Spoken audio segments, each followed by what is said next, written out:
three variables and connections, and it could be a directed network. With qualitative models, we have negatives and positives. In a Bayesian network, which is basically a directed network, we have what we call conditional probabilities. And I've actually used an example out of health because they're, to me, they're the easiest ones to understand and the ones that are available. So basically, you can see that you have a cold, a flu, and a fever. So the probability, if you have a cold, then the probability that you have a fever is 60%. If you haven't got a cold, then the probability that you have a fever is 0. If you have the flu, if you have the flu is true, then the probability that you have a fever is 0.7. If you have both, you can. So this is the principle behind a Bayesian network. It basically means that you attribute probability to the arrows that are happening here. So you get these matrices here with probability estimates in there. So basically, based on Bayes' theorem, I hope everyone is familiar with it. You get the probability of A and B, and then you get a conditional probability of A given that B is true. That's the basic principles. And as I said, a Bayesian network is basically a directed graph with variables. Okay, so this is the easiest way to explain it is actually give you an example. And as I said, I've got one from the medical system. We have how many? 8 variables, and we have the top one here is patient information. So we can see whether a patient is a smoker or not. We also know whether the patient has visited Asia or not. We have some medical difficulties, so we have tuberculosis, lung cancer, and bronchitis, which are influenced by what the patient does. Then we have a diagnosis, so we have a problem. We have tuberculosis of cancer, and we have a diagnostic test, which is, I can't say that word, but basically means shortness of breath, and we have some X-ray results. So this is our basic network, and what we can do is we can set some of the, so each of those has a probability associated with it. So which one have I got here? We've got shortness of breath, bronchitis. It has 2 arrows coming in, bronchitis and tuberculosis and cancer. Tuberculosis and cancer. So we could say, okay, if we're short of breath and we have bronchitis, or we have tuberculosis and cancer, and bronchitis is present, that's a 90% chance that we're short of breath. So that's the way you read it. So if we have tuberculosis and cancer, and we have bronchitis, then there's 90% chance you have shortness of breath, there's 10% chance that you don't have it. Whereas if we don't have tuberculosis or cancer, but we have bronchitis, then there's still an 80% chance that you're short of breath. So that's how that sort of system works. So these are the probabilities associated. And that's basically just based on data. We know that 80% of the patients have that. So this is that same thing again. So the programs that do Bayesian nets basically usually show by that. So we have probabilities at each one's of those that we show the relationships between them. Now the thing about Bayesian nets that's really neat about them is that we can have some knowledge. So we, for instance, know that the person has been to Asia.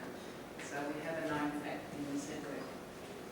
What happens is that our probabilities therefore change, because these are all based on those conditional probability rules. So we know that the person's gone to Asia, so our probability that the tuberculosis is present has gone up to 5% from 0.1%. And this is basically maths, right? You can calculate those. The chance that tuberculosis or cancer is present has also gone up. Shortness of breath has gone up, and the chance that the X-ray results are abnormal have gone up as a result of the fact that we know that this poor person's been to Asia.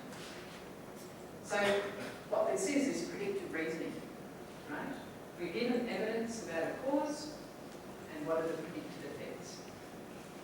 So the other way you can look at it in a Bayesian net, say we know something about our results. We know that we've got a normal X-ray result, even though the person's been to Asia and is a smoker. That increases the chances, the probability that it's not cancer, basically, because we know that the X-ray result's normal. That increases that probability. decreases the chance that it's that it has shortness of breath. It decreases the chance that they've got lung cancer or that they've got tuberculosis. So this is how you can use a Bayesian net to basically do diagnostics as well as prediction. So it's a really simple way of using probabilities and giving you some information about a system. I don't know whether I should go through this or not, but I will. Anyhow, how much time? How much time have you? Yeah. So do you mind if I go through this one? Yeah. So this is just we did a study up in the Torres Strait. The Torres Strait is in northern Australia. It's between Papua New Guinea and Australia. It's right there. And the people that live on the Torres Strait are indigenous people to Australia. They're called Torres Strait Islanders, and they look like rugby players. They're big. They like Samoan people. They're nice, big people. And they have a fishery called, again, rock lobster as it happens to be, it's a tropical one. And it's caught by spearing or diving, basically, by hook and diving with the tank. And the place basically looks like that. It's just your classic idea of a tropical island. It's a fantastic place. So what we did, this is a Bayesian net, and it looks uninterpretable because we wanted to find out if you just concentrate on that bottom line there, we wanted to find out what makes these people participate in the fishery, the indigenous people participate in the fishery. So we found out that there's really three types of fishermen. Indigenous fishermen, there's full-time fishermen, there's part-time fishermen, and then there's casual fishermen. Now, coming from a Western culture, you think fishing is guided by making a profit, right? If you trade it in the market. It's obviously not what makes a culturally determined fishery. What we found was that the objectives of the fishermen is much more than just profit, even though the fishery is managed assuming that profit is the key, and in fact that the social, cultural and infrastructure drivers are much more important. So basically for the full-time, but that it was not a homogenous group. So there was the full-time fishermen, yes, they were driven by returns from fishing, but they're also driven by social capital, so what they could learn from each other. Whereas the part-time and casual fishermen were mainly driven by the fact that they had a government employment scheme to pay them most of the time. So in Australia they have a special scheme where it's like the dole with an unemployment scheme, but for Indigenous people they will give them a week's pay, unemployment pay, and then they have a week off in which they go and work for they give them unemployment pay and they need to work every second week for some community project. So that's a bit, and then they have a week off, and in that week off they go fishing. And it's not unimportant for them economically because all the money they get from the government is basically paying the rent, and everything that they earn on top of that from fishing pays for their flights to Cairns or pays for their children's schooling or some other thing. So it's not unimportant in their sort of everyday. And then there's these casual guys who basically just go fishing on the weekends because they've got another full-time job. So basically this Bayesian net which we created, so all of these have got probabilities associated with them, and we can calculate the chances or the probabilities of being full-time fishermen, part-time and casual. And the nice thing we were able to do is to say, okay, what if the government changes this unemployment scheme? How are the probabilities? So we know now that the probability of the unemployment scheme becomes zero. What will be the consequences in the probability of people being part-time fishermen, or more importantly, becoming full-time fishermen?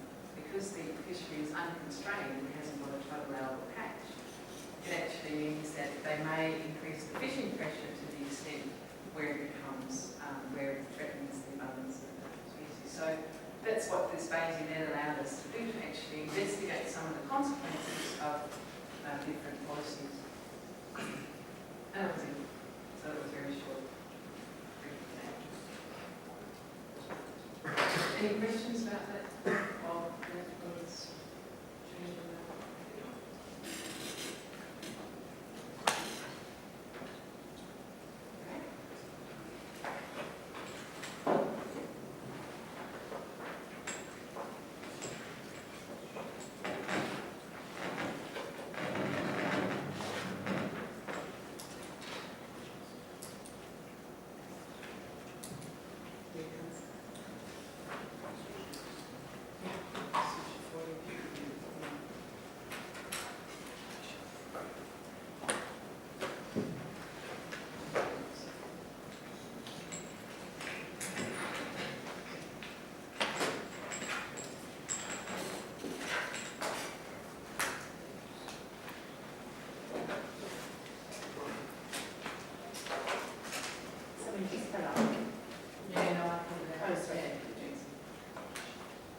cognitive process, and they're very complicated.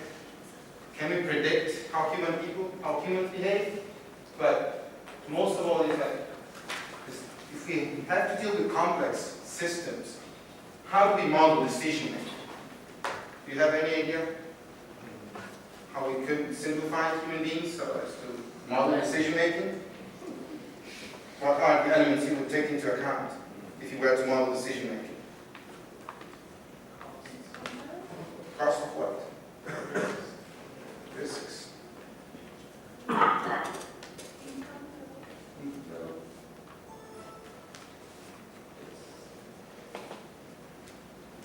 But also, we need to improve our understanding, especially on conditions under which we cooperate, how social actors make those decisions, and how topology of interaction shape these decisions. It's not only cost and risk, but it's oftentimes interactions, and oftentimes it's just authority. Defining authority as the ability of make somebody else do what you want him to do, either by reputation or because they have the legal power to do it. Okay? So an example of decisions when we manage ecological systems is, for example, what species should be monitored. What are the effects of building a road? Should we protect a specific area? And what might be the effect? What are the effects of this? And at what rate should we harvest resources?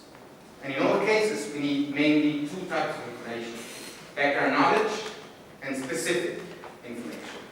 Do you agree? Do you have other things you think that are more important than this? Yes? Common sense. Common sense. And that's very hard to come by. No, because I'm serious. It's cynical, but I'm serious, because many things you have all the scientific knowledge and all the data, and you think you're very smart, and just a pure common sense of someone from the neighborhood would give you the missing part. And that's actually, it happens sometimes, and it's because of these interactions we have. So you might assess all the costs or the risks, and then the neighbor just tells you something, and because you believe him, you actually act as he tells you. No? And you don't take into account all that information, or you take it only partially into account when you have to make a decision. A lot of times I think decision in policy making, I don't know, Rashid, if you can correct me, is not really based on all these cost, risks, and all these scientific factors. It's just based on the fact is, will these decisions get me re-elected or not? And that's obviously a whole different ballgame. No? So we can give them all the information we want, but that's not how decisions are made, oftentimes. I was actually told this live in the White House. A few years ago, I got a chance to give a talk there. The head of the Office for Management and Budget, as the minister in charge of all the cash money, he came to me after the talk and said, "See, all this thing you are saying makes sense to me, but here in this house we think 4 years. 4 years. That's how many In 5 years, So all your signs go to hell. I mean, it's my election. That's it. And normally, like the first 2 years, 3 years, things can go bad, but the 4th year, things have to be good, because that's when the elections are coming. And there are different ways in which we can model these decision processes and how they affect. Well, obviously, inductive and deductive types of models that Ingrid talked about before. We can use genetic algorithms and rule-based algorithms. And these model topology can actually be combined. Anybody knows what the genetic algorithm is?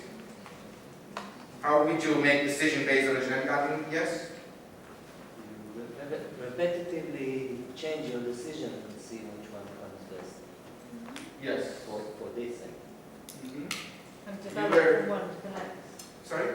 You develop the next level, or you improve it by taking ideas from the first idea and seeing what works, and then develop the next one and the next one. Other, you were... The system.